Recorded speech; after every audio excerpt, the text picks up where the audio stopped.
Ya, pemirsa, Perhimpunan Hotel dan Restoran Indonesia (PHRI) memperkirakan tingkat penghunian kamar hotel akan mengalami peningkatan seiring dengan musim libur sekolah. Okupansi hotel diprediksi akan pulih seperti masa sebelum pandemi. Perhimpunan Hotel dan Restoran Indonesia atau PHRI memperkirakan tingkat penghunian kamar hotel atau okupansi hotel jelang libur panjang sekolah tahun ini, periode Juni-Juli bisa menyamai bahkan melebihi level 2019. Ketua Umum PHRI Haryadi Sukamdani menyampaikan okupansi hotel yang meningkat ini lantaran suplai kamar dan permintaan yang bertambah. Seperti diketahui, pandemi COVID-19 yang sempat melanda Indonesia pada awal tahun 2020 lalu turut memukul sektor perhotelan. Wilayah seperti Bali, Manado, Batam, dan Bintan disebut sebagai daerah yang paling terpuruk lantaran wilayah ini paling banyak bergantung pada wisatawan mancanegara. PHRI memproyeksikan jika wilayah-wilayah tersebut dapat pulih tahun ini, maka tingkat okupansi hotel dapat meningkat lebih besar lagi. Tim Liputan IDX Channel.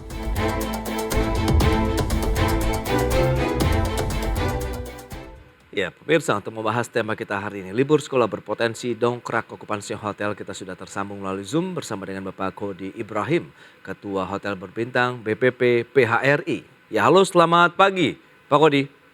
Hai, selamat pagi, Pak Pras. Selamat pagi semua, pemirsa. Sehat selalu. Baik, sehat selalu juga Pak Kodi. Ini menarik, sekarang sudah musim libur sekolah begitu ya. Dari tingkat SD, SMP, SMA, bahkan perkuliahan yang juga sedang memasuki, ada yang masih dalam ujian tahap masuk. Kemudian bagaimana mereka mengisi liburan ini yang menjadi perbincangan kali ini. Seperti apa sih kondisi dari industri perhotelan dan restoran nih menurut kacamata PHRI belakangan ini? Silakan. Baik, terima kasih Pak Pras. Jadi menurut kita itu dari BRI melihat bahwa pemulihan sektor pariwisata semakin menguat itu pasca pandemi, meski belum mencapai level pra-pandemi sebelumnya ya. Oke. Jadi kalau kita bisa lihat dari BPS catatan sendiri bahwa kunjungan wisata mancanegara itu di triwulan 1 2023 secara kumulatif itu sekitar 2,5 juta kunjungan atau ya naiknya hampir 500 lebih persen dibandingkan periode tahun sebelumnya 2022. Terima kasih juga tuh Kemenkraf juga sudah memprediksi kunjungan wisman pada akhir tahun ini bisa menembus kurang lebih 9 juta kunjungan. Tentu hal ini berdampak positif bagi pelaku pariwisata seperti kita ini di hotel, restoran, transport, UMKM dan lain-lain. Jadi kalau kita lihat pemulihan Oke. maksudnya semakin terlihat lebih baik. Baik, di masa musim liburan sekolah tahun ini begitu, Anda melihat bagaimana proyeksinya terhadap okupansi perhotelan begitu? Apakah akan mengalami peningkatan yang cukup signifikan dan daerah-daerah mana saja sih yang biasanya mengalami peningkatan yang cukup menarik untuk dicermati begitu? Oke, baik Pak. Kalau kita lihat tren liburan lebaran bulan lalu itu ya kemarin itu kita memperkirakan tingkat penghunian kamar hotel dan okupansi jelang libur panjang tahun ini yaitu Juni Juli gitu ya. Oke. Itu bisa menyamai bahkan ya seperti yang disampaikan Pak Ketum kita tadi bahwa bisa menyamai malah melebihi tahun 2019 karena trennya akan naik, kemungkinan besar itu akan sama dan akan pulih seperti 2019. Di beberapa daerah seperti PHRI Jogja itu sudah melaporkan periode Juni 1 sampai 4 Juni saja sudah 85% okupansinya dan mereka yakin bisa mencapai 100% untuk masa periode ini. Jawa Timur kemungkinan akan menaik antara 15 sampai 20% dari sebelumnya. Jadi kalau kita lihat wilayah yang diprediksi tadi disampaikan di mana saja, kalau wilayah tentu selain Bali, surprisingly kita melihat dari laporan BPS tahun lalu itu ya, Jawa Timur dengan Bromo, Kota Malang, Batu, Banyuwangi, dan selain Surabaya itu bisa mencapai 27,32% atau 220 juta wisatawan. Kemudian disusul Jawa Barat dengan Kota Bandung yang terkenal dengan kulinernya, Lembang, Garut, Pangandaran, dan lain-lain itu 123 juta. Jawa Tengah dengan Candi Borobudur, Semarang, dengan kota lamanya Dieng itu pada urutan keempat, kemudian DKI Jakarta, Banten, dan DIY Yogyakarta. Mungkin bagi kita agak, oh ya, tapi itu kenyataannya Iya, report iya, dari iya. BPS-nya seperti itu, Pak Pres. Baik, tapi berarti kalau kita bisa cermati daerah-daerah wisata nampaknya akan diserbu oleh masyarakat lah ya begitu yang akan menikmati libur panjang sekolah ini. Betul, betul. Jadi daerah-daerah wisata yang tadi dibilang, misalnya kalau di Jawa Timur, Bromo, Kota Malang, Batu, yang benar-benar tourism destination untuk wisata. Baik, nah lantas kalau kita lihat dari sisi kesiapan teman-teman dari PHRI begitu untuk menyambut musim libur sekolah saat ini apa yang sudah dilakukan? Oke, tentu persiapan dilakukan tidak hanya dari sisi operation, pemasaran, Oke, namun juga SDM yang dan berbagai aspek lainnya. Kita baik. harus memastikan ketersediaan bahan baku food beverage, amenities yang lengkap sesuai dengan standar. Dari sisi SDM-nya kita harus siapkan manning yang dengan jumlah yang tepat karena ngikutin okupansi, terus juga antisipasi lonjakan okupansi dengan mentraining, meningkatkan skill, juga mungkin tambahan menyediakan adanya sport-sport yang bagus yang instagramable ya. Oke. Karena anak-anak liburan itu senang sekali dia langsung expose dimanapun dia berada. Baik, tapi kalau kita lihat dengan kondisi yang ada begitu, butuh effort lebih tinggi kan? Dalam artian mungkin ada investasi tambahan yang harus disiapkan teman-teman PHRI begitu untuk menyambut libur sekolah kali ini. Sebetulnya kalau menambah effortnya itu sendiri yang tadi saya sampaikan bahwa mungkin kita harus menyiapkan manning yang tadinya jumlahnya sekian karena jumlah okupansi tinggi, maka kita perlu daily worker, kemudian stok food and beverage-nya harus sudah disiapkan dari sekarang. Ya, ya. Lalu ya touch up sedikit-sedikit untuk membangun spot-spot yang instagramable. Apa Jadi sih yang artinya ya. penambahan itu sendiri tidak begitu signifikan. Oke, tidak terlalu signifikan, berarti tinggal menerima saja kedatangan tamu-tamu dari daerah begitu yang memanfaatkan libur panjang sekolah kali ini. Nah, kalau kita dengan kondisi yang ada begitu, apa sih yang membedakan musim libur sekolah di tahun ini dibandingkan dengan tahun-tahun lalu pada saat pandemi? Kita bahas nanti di segmen berikutnya ya. Apa kalau kita akan jeda dulu sebentar. Baik pemirsa, kami masih akan segera kembali usai pariwara berikut ini.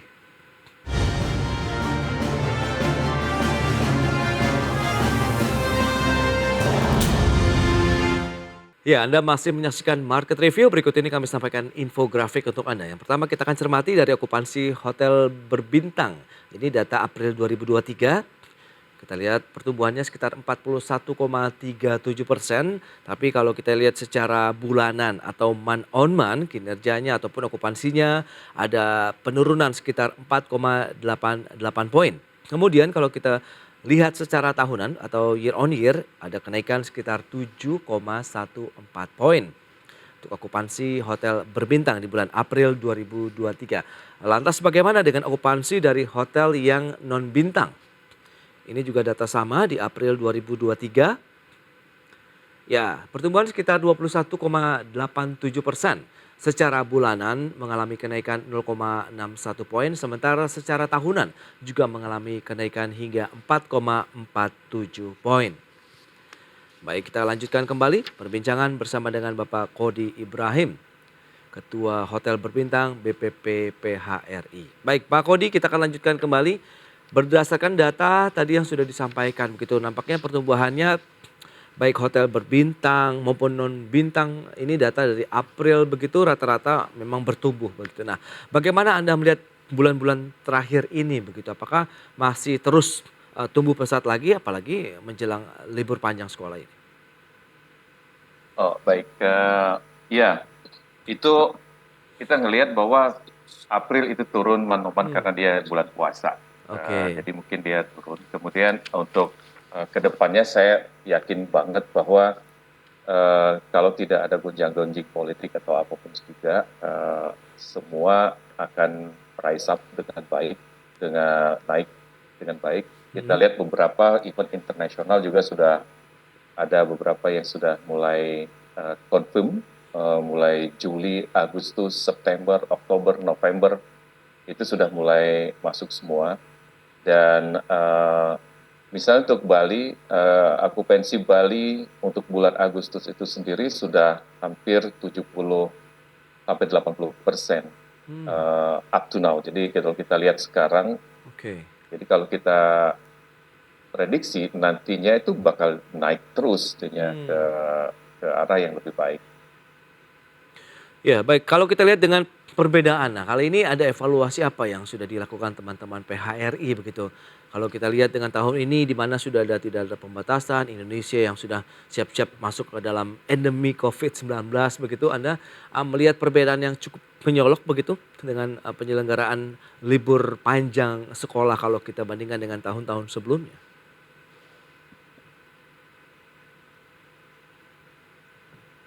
Ya, halo? Halo, iya. Ya. Baik. Tadi agak terputus, sorry. Ya, silakan dilanjut kembali, Pak Kodi. Mungkin apa saja yang perlu dievaluasi atau gimana? Ya, kira-kira apa sih yang perlu kita lihat bahan evaluasi dari tahun 2023 ini di musim panjang libur sekolah dibandingkan dengan tahun-tahun sebelumnya? Karena kita tahu tahun ini juga tahun kita bisa dikatakan terbebas lah dari pandemi COVID-19 dengan tidak adanya lagi PPKM, kemudian pembatasan dari bepergian sudah tidak ada lagi. Anda melihat bagaimana perkembangan yang bisa kita sandingkan dengan tahun-tahun sebelumnya? Oke, baik. Dengan tidak adanya pandemi lagi, itu bukan berarti hotel akan lengah dengan menjaga CHSE-nya ya. Jadi Oke. CHSE itu saya pikir tetap dilakukan walaupun levelnya agak diringankan.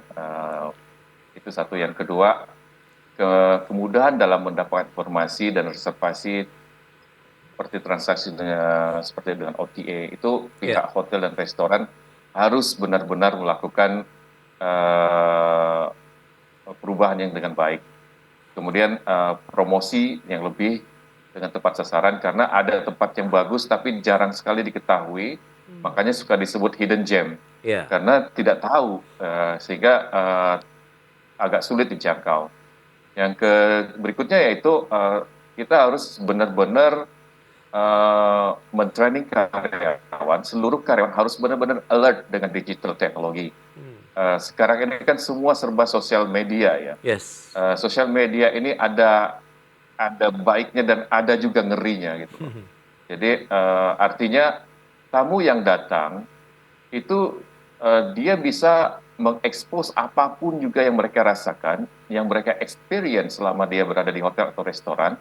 Kalau bagus dia jadikan konten yang bagus dan dia akan sebarkan. Kalau itu jelek, kotor atau servis jelek, itu pun akan dibuat mereka jadi konten dan dengan cepat akan menyebar. Jadi mungkin dari sini dengan adanya perubahan-perubahan perilaku ini, kita harus benar-benar mentrain karyawan untuk alert dengan digital teknologi. Artinya apa? Artinya seluruh sisi dari karyawan atau divisi karyawan harus benar-benar mengerjakan sesuai dengan SOP yang baik. Sehingga membuat kecil kemungkinan tamu atau turis itu datang mengekspos hal yang jelek tentang hotel atau restoran kita. Karena nggak ada chance, nggak ada yang jelek. Jadi itulah yang mungkin benar-benar harus dirubah, yaitu karyawan harus benar-benar dengan alert dengan teknologi digital ini. Karena apa? Karena adanya perubahan perilaku. Itu Pak ya. Kalau kita lihat dengan kondisi yang ada, sebenarnya nantinya akan lebih banyak dominasinya wisatawan domestik atau juga internasional juga lumayan nih, Pak Kodi. Hingga saat ini sih masih wisatawan domestik yang sangat yang tinggi, dan kita juga sangat mengharapkan itu. Jadi, sebagai catatan dari laporan Kemenkraf, itu jumlah kunjungan wisatawan mancanegara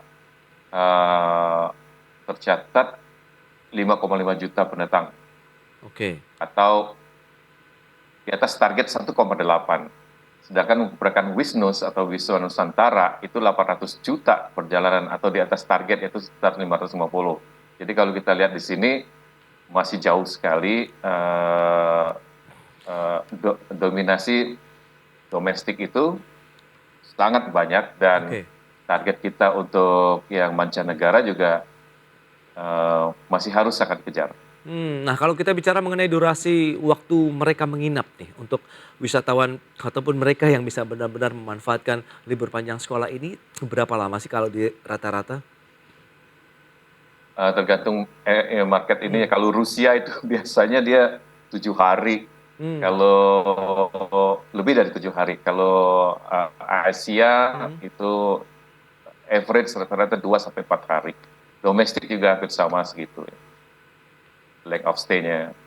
Oke. Nah, dengan kondisi yang tadi kita kan harus benar-benar memanfaatkan secara optimal begitu agar mereka bisa stay dengan nyaman begitu ya, dengan, layanan yang paripurna. Kesiapan dari SDM-nya sendiri nih lagi-lagi kalau Anda katakan tadi kan ada pelatihan juga yang harus ditingkatkan dan adanya okupansi penambahan misalnya tingkat hunian ini, Anda melihat perlu ada penambahan SDM lagi tidak? Sehingga di situ perlu kita menyamakan dari visi misi, keterampilan mereka begitu.